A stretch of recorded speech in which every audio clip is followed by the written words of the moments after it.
Hello everyone, today we are going to learn basic Ibis X tutorial how to add vector layer. So if you want to add vector layer, you can go to the layer option and then click the plus icons. Now you can choose add vector layer.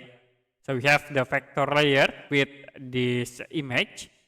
Now you can draw like with brush tools. I will create in it.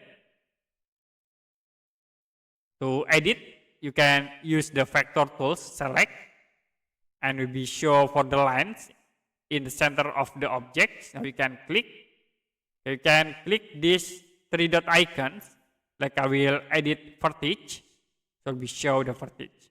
Now you can edit by moving the vertex to here, or you can edit again in this point. And if you don't, you can click outside, or you can click this brush tools.